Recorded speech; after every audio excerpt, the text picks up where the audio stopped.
I'm going to start today's presentation in the rental contract entry program. To start a rental contract, I just click on this icon and the system will assign the next number available to this rental order. The next thing I'm going to do is going to select the customer, going to my customer listing, and I can have very many views created based on the city, type of customer. I select the customer from the list.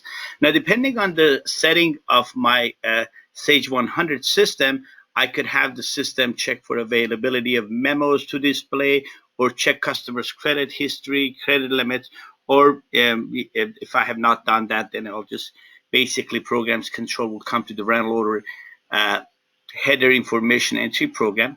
Here is where I enter some information about my rental contract. I have two sets of dates, starting and ending date for inventory tracking and the starting and ending date for billing.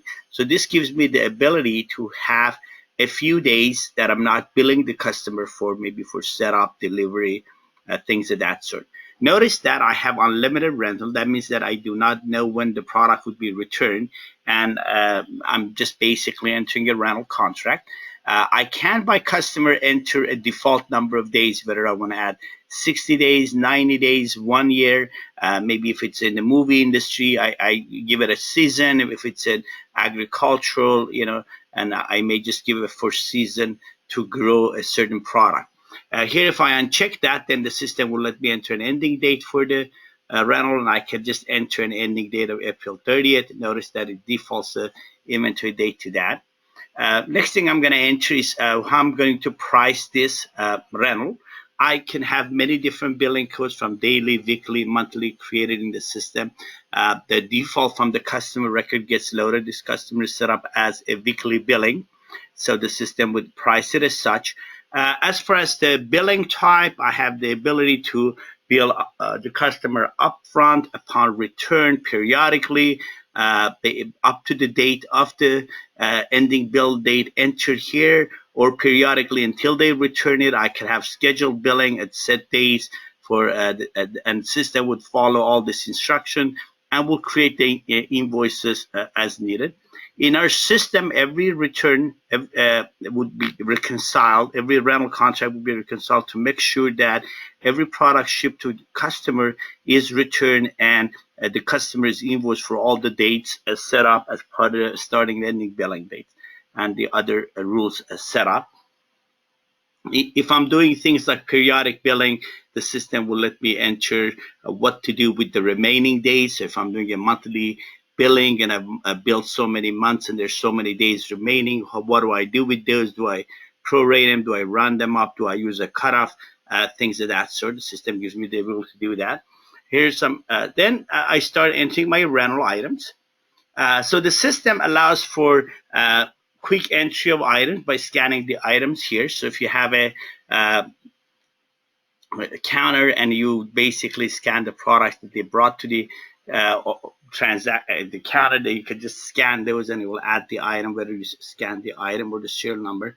We also support the concept of kits, so you could put in a kit in here and the system would add all the items that are grouped as part of the kits. Kits could be optional, so if I entered a quantity of one, system would ask me, in this case it's a movie production package, and it will ask me if they're also going to have a power generator there, or also in the conditioning unit, and I can select those, and the system will go through and would load into the order all the items that have linked to those options into the transaction. Notice it can have a combination of sales and rental items. So the way the system works, I can have the main item itself be loaded as a comment if I want to. If my process is such that I want to use a grouping of audio, video, and it will go through the options. It will determine what items you want loaded based on options selected. Maybe it's a truss setup, stage setup, and the main item in that example, I can have it be set up as a comment line. So it would say audio with the items, video, the items. Or I can even set up a system that only the main item has pricing, and the pricing for all the other items are set up as 0. So the system is very flexible when it comes to pricing and setting information for the item. Now, for each one of these items on the rental contract, I have the ability to change the pricing here, change it, starting and ending billing dates. So just for this one item, the situation is such that I want to allow so many days, I could change that for this specific item. I can, for any item, look at the availability of the item. So the system will look at the rental starting and ending date. It would look for that item and see what's available. So the system, we do what's called time-based availability management. So at any time, you can enter orders for the next month, the following month. The system would add up all the orders that overlap the starting and ending date entered for that order, and would tell you what you have available based on your transaction. You can look at the status of serial number. So in our system, every serial number has a status. You can reserve a serial number if you wish to do so for a rental transaction that it's entered. You could set up the system so when products are returned, they go back to the inspection status. And you cannot run them again until someone reviews them. You can have a scheme set up where, so after so many rental, the status is changed to a different status, maybe preventive maintenance or some further work is done. You can look at the history of transaction statuses or the active, and based on that, make decisions as to what you want done with the transaction. So in this example, the setup system is set up such that I have a person that is performing all the customer service functions right from the rental program. It could be system also gives you the availability, the possibility to run all these functions from the different programs that are entered on Sage 100 menu. For example, invoice generations and so forth. So quickly, I want to save this order number and go back to my customer screen and show you the setting in the customer setting and item maintenance as to where the information basically gets loaded. So in the customer record, I have a tab where it allows me to enter the default information. So when I start a new transaction, I don't have to go through the rental information screen. If my customer screen is set up correctly with the proper default, all I would need to do is just enter the customer number and enter an ending date for the rental transaction and continue entering my items. Notice that we also support holidays, so you could, if you have a situation that you bill daily, but you don't bill for certain holidays, you could mark those, so the system is aware of that. In addition, if you wish to basically look at items, we have the ability here by item.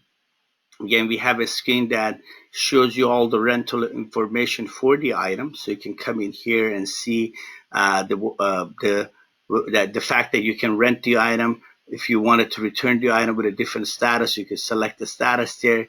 If it's a rental kit, so it knows to go look for the package and load the items accordingly. If you want to just price the key items and they load the components at zero price, you could do that. You could have your pricing for the different bill codes that you've entered in the system, weekly, 5-day week, and so forth. So you have many different. You can enter pricing by customer. So if you want to have a price for a specific customer that is different than others, you could select the customer and basically would load the information, and you can make changes as needed for this customer's price code. You can have a minimum number of days entered, both for this item and for a specific customer if your process is such that you do have that. In addition to the customer and item settings, we also allow you to set up information at the system level. So if I come to the setup of the sales order module, there's additional settings there that let the behavior of the system be set. For example, if you have miscellaneous charges, do you want to load it into each periodic invoice generator or for only the first one? If you have multiple warehouses, do you share revenue? Do you force meter reading? And so forth and so on. So there's a lot of different type of information that is set up for the items that are processed in the system. I want to also show you what we track for each serial number. So in our system, every serial number has information that we track. We do complete job costing for each serial number. So if I bring up an item, I can enter the warehouse and select the specific serial number. And what the system would do for the serial number that I'm selecting, it would show me information, the receive date, what date I put in service, the last rental, the last service date. I can have additional information that is tracked as far as the status of it, what's the current status, the historical status, who had it last, if something happened to it. And here you would see every expense that you've incurred, and you have the ability to drill down to those transactions and see basically some information by drilling down to the original transaction and see on what date, on what inventory transaction you received that. If in any invoice, you could drill down to it and see the actual invoice, that what date it was generated, and so forth. Coming back to our sales order,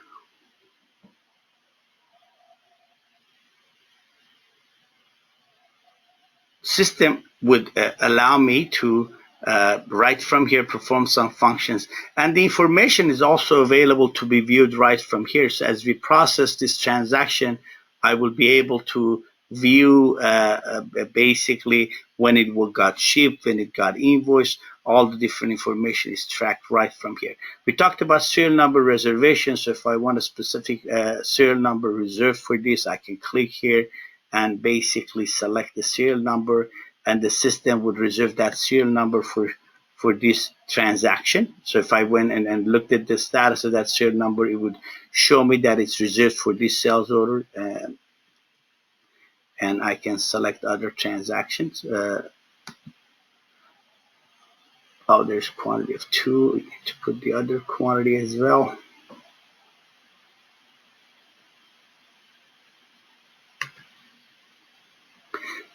So notice that does not show the triangle, basically indicating that we're done with that. So I have the ability to generate my invoice from here if my process is such that I have a counter and I'm invoicing the transaction. If I'm just doing a shipping, it could again happen right from here by creating the shipping transaction, or someone in the warehouse could bring up the rental transaction and basically invoice it. So we could select quantity of 1, and it will load it into the shipment transaction here. And if I update it, this transaction gets updated. So in our system, we have quantity on a rental order. That means you entered a rental order, you saved it, and you have quantity on rent.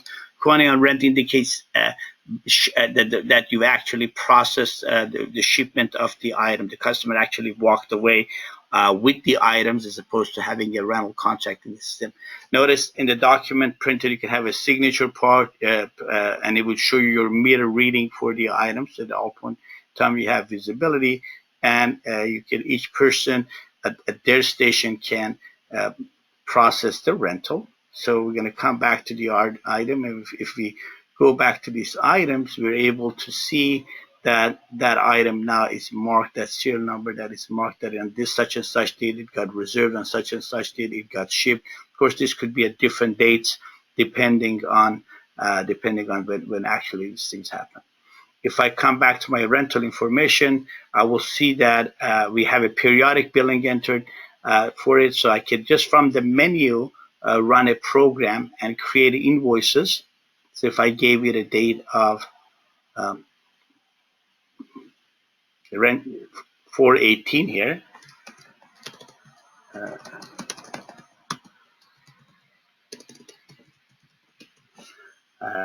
it would give me the ability to basically generate my invoices. So if I proceed, what the system is going to do now, based on the enter date, of course, I could have put in some other filters. It would go through all rental contracts, and it will determine which ones I should generate an invoice for. Now, this could be something that got returned, or something that got shipped and had a invoice, a bill in advance set up. So I'm just going to basically select my invoice, the last invoice that we generated, and have the system generate an invoice for it. And what we do in Sage 100, we create an invoice for the customer using miscellaneous charge codes that are linked to the inventory item. So that the miscellaneous charge codes are set up both for billing of rental as well as billing for missing and damage. So of course we'll cover missing and damage later. We have a fully functional system that would let us track those. So if I generate an invoice, the system would generate the invoice. I have the ability to go into the invoice data entry program and view the invoice that got generated, make changes to it if needed.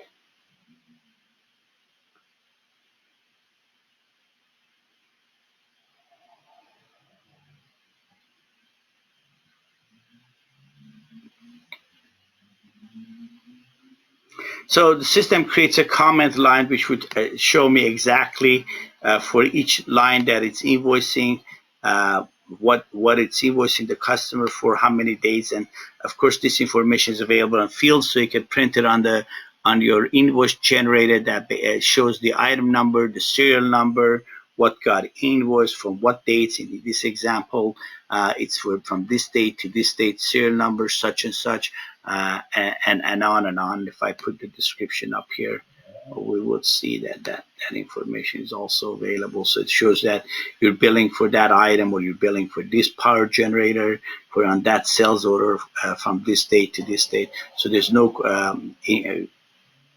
a question in customers' mind is exactly what we're invoicing them for. So we're just going to go ahead and just generate an invoice so we can go back to the transaction and view the sales order. So again, you could have periodic billing generated. You could bill upon return. You can bill in advance. The system is very flexible. You can have early rentals, late rentals, all managed in the system. So if I bring up that sales order again, I have the ability to go to my line, and basically now if I click on that serial number, it would also show me that on what date it got invoiced. So I know all the activity. So as each invoice gets generated, it will just add a line in here. I can swap the serial number. If something were to happen to that serial number for whatever reason the customer wants to swap it, I could easily swap it here. Now, I failed to mention that this system also works easily with a point of sale system as well as a crew scheduling. It is a fully functional crew scheduling, skill matching, field data entry aspect that would let you schedule all your crew. But today we're concentrating on the rental order entry aspect of it. So if we do a rental return now, we can come to this transaction and basically generate a rental transaction. I can enter the ending date, and this ending date is very important because it would use this date to determine whether if you build it in advance, if it needs to credit the customer, or if you've done if you have set up the bill upon return, it will determine how many days it needs to return. How many days you need to bill the customer. You have the ability to enter the sales order that is being returned, rental contract number, or you have the ability just to scan items. If you scan the serial number, system would find what rental transaction has that item on it, and it would basically mark it. Now you have the ability to return multiple sales orders in one transaction. So if you had an event and products went on, different products went out to that rental job, you could bring it. By the way, and another point I need to make, it works with the job costing module, so you can have jobs that you've created, and each if system would roll up the information for crewing, for sales, for rental, so you'll have availability to that information for job costing and so forth. So rental returns, you have the ability to load the return, but you have the ability to mark anything as missing and damaged. So we support missing and damaged. You can mark an item as missing, give the customer a grace period for them to return the product, and if they don't return the product by the date specified, the system would basically go ahead and generate an invoice for that transaction, invoice the customer based on the replacement cost. So we just process the return. So so far we've done a rental transaction, and we shipped it. We've done a periodic invoice. We just returned the product. So this is a quick overview of our system. Please call us at IIG Information Integration Group if you need to see more detailed about the functionality, including the crew management, crew scheduling, job costing, and point of sale functionality of this product. Thank you for the opportunity to show you the product.